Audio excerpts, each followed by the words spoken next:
Brothers and sisters, alam niyo po ba ang kontribusyon ng Couples for Christ sa 1987 Philippine Constitution? Pag-usapan po natin ito at pagmunian. Holy Spirit, make my heart open to the Word of God. Make my heart open to goodness. Make my heart open to the beauty of God every day. Amen.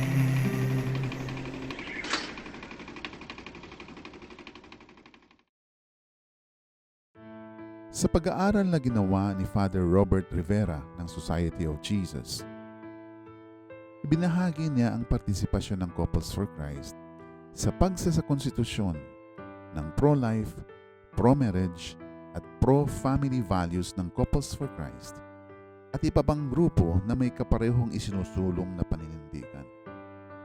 Aniya, a few months after the EDSA revolution, CFC, together with other charismatic and family-oriented groups, formed an alliance called Families for Justice and Peace. The vision of the FJP included the promotion of Christian family life, to fight for the protection of the rights of the family, to act as a power block in resisting anything and everything that is not in accordance with God's plan. One of the most significant initiatives of the Families for Justice and Peace was its successful lobby for a section on family life in the Constitution. The FJP's efforts resulted in the inclusion of Article 15 on the family. Ito po ay ang mga sumusunod. Article 15, the family. The state recognizes the Filipino family as the foundation of the nation. Accordingly, it shall strengthen its solidarity and actively promote its total development. Section 2. Marriage as an inviolable social institution is the foundation of the family and shall be protected by the state. Section 3. The state shall defend 1. The right of spouses to found a family in accordance with their religious convictions and the demands of responsible parenthood. 2. The right of children to assistance, including proper care and nutrition, and special protection from all forms of neglect, abuse, cruelty, exploitation, and other conditions prejudicial to their development. 3. The right of family to a family living wage and income. And 4. The right of families or family associations to participate in the planning and implementation of policies and programs that affect them. Section 4. The family has the duty to care for its elderly members, but the state may also do so through just programs of social security. Brothers and sisters, tunay namang makatao, makadiyos at makapilipino ang constitutional provisions na ito. Kaisa-isa ito sa mga konstitusyon sa buong mundo na may ganitong karaming probisyon patungkol sa pamilya. Kaya ngayon nga po, itong probisyon na ito ay patuloy na pananggalang laban sa mga batas na hindi nagsusulong, bagkus ay yumuyurang pa sa karapatan ng pamilya. Brothers and sisters, mahalaga po kasi ang batas. Kayang hubugin ng batas ang lipunan. Kayang hubugin ng batas ang pananaw ng mga tao. Kung ano ang dapat at di dapat, kung ano ang tama at mali, kung ano ang mahalaga at hindi, at kung ano ang mas mainam na gawi at klase ng pamumuhay. Kayang-kayang igiya ng batas ang patutunguhan ng kasaysayan ng isang bansa. Brothers and sisters, ang mga batas ay nakaakay sa lahat. Ang batas ay presensya ng sinumang nagpapanukala at nagpapatupad nito sa pamumuhay ng bawat isa. Laman dapat ito ng isip bago magdesisyon, kumilos at umaksyon. Lalo na po kung ang batas na pinag-uusapan natin ay batas at tuntunin ng Diyos. Ayon nga sa ating unang pagbasa, wala nang mas iinam pa dito. At upang mabuhay kayo ng matagal at makarating sa lupaing ibinigay sa inyo ng Panginoon, unawain ninyong mabuti at sundin ang tuntuning itinuturo ko sa inyo. At si Jesus na mismo po ang nagsabi sa Matthew 5:17-19, "Do not think that I have come to abolish the law or the prophets. I have come not to abolish but to fulfill.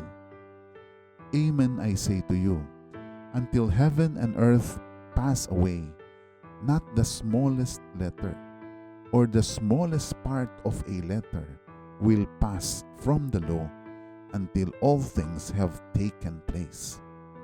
Therefore, whoever breaks one of the least of these commandments and teaches others to do so will be called least in the kingdom of heaven. But whoever obeys and teaches these commandments will be called greatest in the kingdom of heaven." Brothers and sisters, ang batas ng Diyos ay siyang pagtulong, pagliligtas at presensya na sa ating buhay. Walang kasing inam ito sa paggabay at pagtuturo sa atin kung ano ang dapat nating paninindigan, kung saan ang ating patutunguhan, kung ano-ano ang dapat nating ituwid sa ating buhay, at kung paano tayo talaga dapat namumuhay. Brothers and sisters, pinatutuhanan at isinabuhay ito ni Kristo sa pamamagitan ng pagtalima at pagsunod niya sa lahat ng ipinag-uutos at tagubilin ng kanyang Ama. Kahit pa magdusa siya para rito, kahit pa ipako at mamatay siya sa krus, at sa huli, maluwalhating mabuhay na maguli at umakyat sa langit. Kaya nga po, dapat na isapuso natin ang awit pambungad sa mabuting balita o yung verse before the gospel ngayong araw na nagsasabi, "Salita mo, Kristong mahal, Espiritong bumubuhay, nagtuturo't umaakay sa nagnanais makamtan ang langit na walang hanggan. Your words, Lord, are spirit and life. You have the words of everlasting life." Brothers and sisters, kaakibat sa batas at alituntunin ng Diyos ay ang grasya na sundin at tuparin ang mga ito. Huwag po tayong agad susuko. Ayon nga sa unang pagbasa ay kaiingat kayo. Ang mga bagay na inyong nasaksihan ay huwag ninyong kalilimutan o ipagwawalang bahala habang kayo'y nabubuhay. Ituro ninyo ito sa inyong mga anak at mga apo. Brothers and sisters, magandang pagnilayan natin sa puntong ito ang sinasaad sa Hebreo 12:19-11. Hindi ba't dinidisiplina tayo ng ating mga magulang at dahil dyan ay ginagalang natin sila? Hindi ba't upang tayo'y mabuhay, mas nararapat na tayo'y pasakop sa Diyos na ating Ama sa Espiritu? Sa loob ng maikling panahon, dinisiplina tayo ng ating mga magulang para sa ating ikabubuti. Gayon din naman, itinutuwid tayo ng Diyos sa ikabubuti natin upang tayo'y maging banal tulad niya. Habang tayo'y itinutuwid, hindi tayo natutuwa kundi naghihinagpis. Ngunit pagkatapos niyon, mararanasan natin ang kapayapaang bunga ng pagsasanay sa matuwid na pamumuhay. Manalangin po tayo.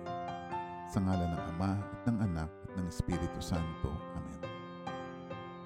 Makapangyarihang Ama, salamat sa pagpaparamdam ninyo sa amin ng inyong pagmamahal sa pamamagitan ng mga tagubilin, tuntunin at batas. Salamat sa pagdidisiplina at pagtutuwid at sa grasya na pakinggan po kayo at makatalima at makasunod sa inyo. Nawa ay ingatan namin ang mga alaala ng lahat naming nasaksihan na iyong kabutihan, iyong kagandahan at katuruan. Huwag namin po sana itong ipagwalang bahala at nawa ay maituro namin ito sa aming mga anak at mga apo. Patuloy po ninyo kaming patnubayan at gabayan para lalo kaming lumapit sa inyo araw-araw. Ang lahat ng ito ay samo at dalangin namin sa pamamagitan ng aming Panginoong si Jesucristo.